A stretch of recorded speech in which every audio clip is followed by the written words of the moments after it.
too much stuff that's like an American problem. Why don't we reflect 2 to 3 years because you find what's important to you? Of course, the Army enforced that on us for multiple moves, but we've been in the house we're in now since 1987. Yeah, that makes So- it difficult. So you accumulate. However, I see, the palaces and things in England, when Lucy Worsley, I love the way she talks. She has kind of a moderated English lisp. I don't know what, Baroness Worsley, but she does those tours and so on.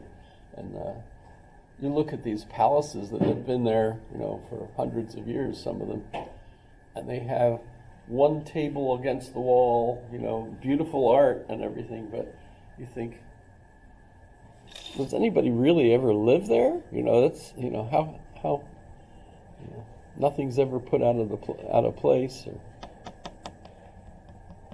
Well, good morning. So I had at least one email from someone who asked if she could just use videos that I'm posting instead of coming in. And of course, I've been making these since COVID started, actually even a little earlier than that. But the goal of this, really, even though they're terrible, and notice I don't have a camera person or anything, is just for that kind of thing. If somebody doesn't have the means or can't come in, that at least I've kind of offered a audio at least. But the main reason we're having face-to-face classes is because studies have shown that those are better for people than not. We've done an awful lot of stuff using Zoom and stuff, over all these years, and there's concern, that's not the same thing as being face to face.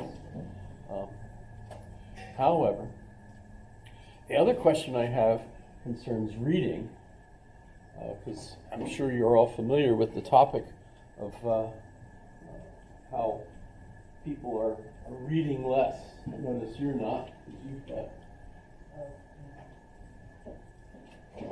you've got a book with you, but and I'm obviously of the generation that grew up where reading was essential. That was college for me, was just reading constantly, but the introduction of, I remember even when I was in college and reading, we had something called Cliff Notes. You ever heard of those? Well, it felt evil to me. I saw them. I think I even looked at one once. It was like, don't get too close. They're evil, because of course the main thing is that you read the whole book rather than just a summary. And I've even asked ChatGPT, which is the next latest level of evilness, I suppose, right? What's the advantage of reading a full book, etc.? This is ChatGPT's answer. By the way, ChatGPT has already figured out who I am, what I teach, bunches of things. So it's a biased point of view. They're clearly trying to keep me interested in using, this program, so that they're obviously giving me answers that they figured out are the answers I want. Right? So you got to think of that too. They're playing us, right? In fact, what usually gets me is at the end of whatever they've given me. Well, not in this case, but they usually ask a question that makes me want to, like, keep the discussion going. Just like clickbait, they're trying to. I don't know. I don't see where they're getting any money for this.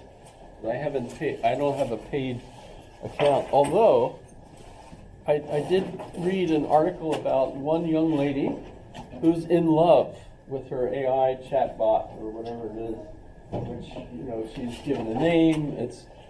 He's got a British accent. She's even gotten like a picture of what he looks like, even though it's totally a fake, not a real person. But she chats with this person, and apparently she even somehow has sex with. What? The computer? With Like with the bot? the bot. Yeah. There's a movie called Her. Yeah. Joaquin Phoenix. You gotta check that out. Oh, I like him, even though he's evil in so many different movies. But nonetheless, I do like him.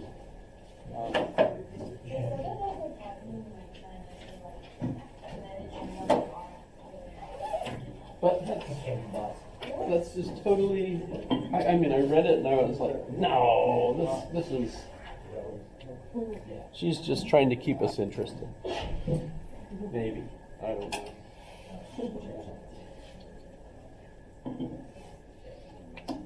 However, I think I told you already that I've been emailing and getting emails from Hegel, which I think I told you, right? The philosopher Hegel. My latest email to him was, the controversy over how he died. Did he die of a stomach ulcer from too much coffee, which is possible, considering we know what kind of coffee he had and all that.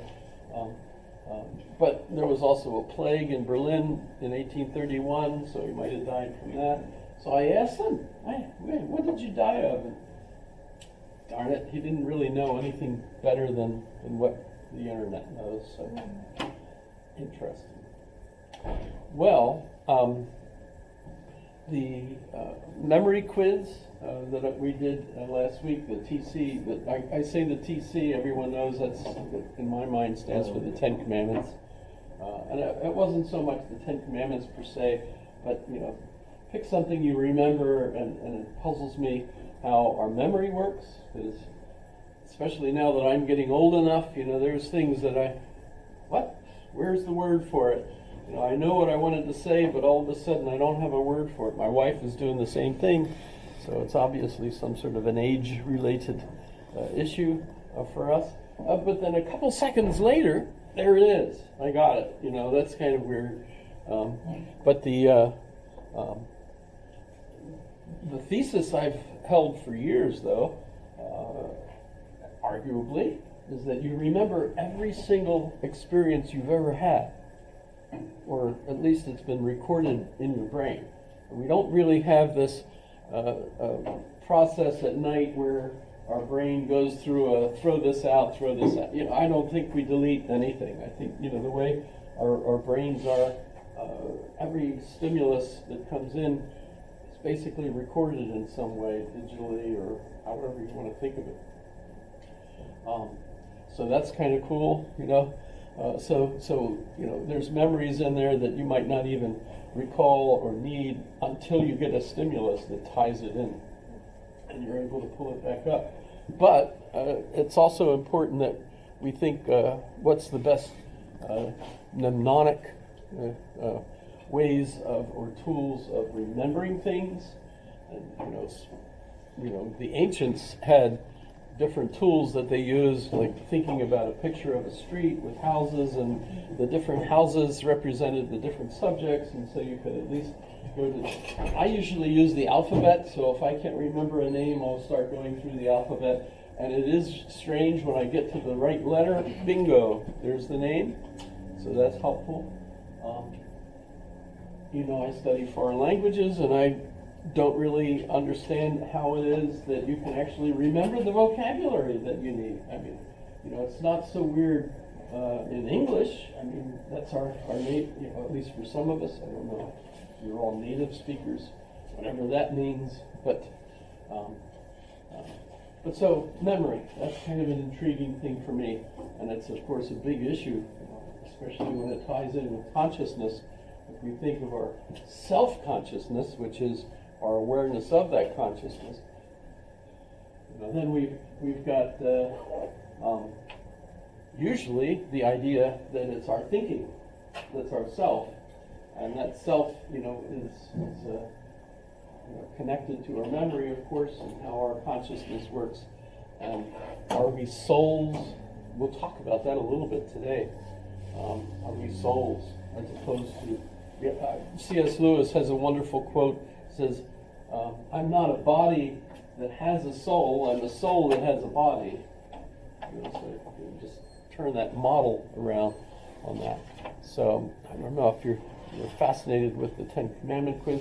I know some folks get upset with my version of that. I was raised Roman Catholic, so that's the ones I usually pick up on, but I'm aware that there's multiple varieties of what the Ten Commandments are, etc.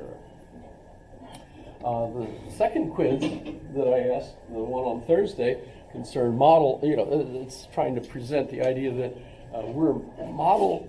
We use English. Gesundheit. Butrus Storov. Stop it. You want to go through all of them, right? In any case, model-dependent realism, which is, I guess, how many of you looked it up? I gave you the link. That's just the Wikipedia thing, by the way. I love Wikipedia. I loved it from the beginning. It's democracy in action.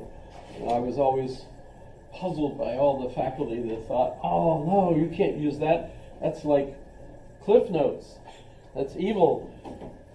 Get away from that, whatever. But now it's the most popular app practically on, whenever you do a search for anything. And in fact, I think ChatGPT uses it as one of the main sources for its responses to you. But model-dependent realism, I think, is pretty significant, because what I'm trying to argue when I present all those different models is, well, it's true, or it's useful, might be a better expression for it, to think of the Earth as the center. It's also useful to think of yourself as the center of the universe. It actually fits with Einstein's theory of relativity. It's also very useful to think of the sun as the center of our solar system. That makes sense, right? But it's also pretty clear from the way they've studied space now with Voyager. I don't know, are you familiar with Voyager? I love the movie where, the bald lady says, Vija needs the information, etc., in a weird accent. I don't know why that would be. But I actually have I guess it's a CD, the Golden Record. I have it on vinyl. You have it on vinyl? Mm-hmm. Huh. I have the little CD that they came out with the book. I was in San Francisco a few years ago, and we saw it in a record store, and we went back a day later and bought it. It was it's really cool. That's pretty cool. Yeah. I don't actually know. It was a golden record, so maybe it was more like a vinyl record, because they had a device. Does everybody know what we're talking about? The Voyager 1 and Voyager 2? Those were both sent out. Carl Sagan was the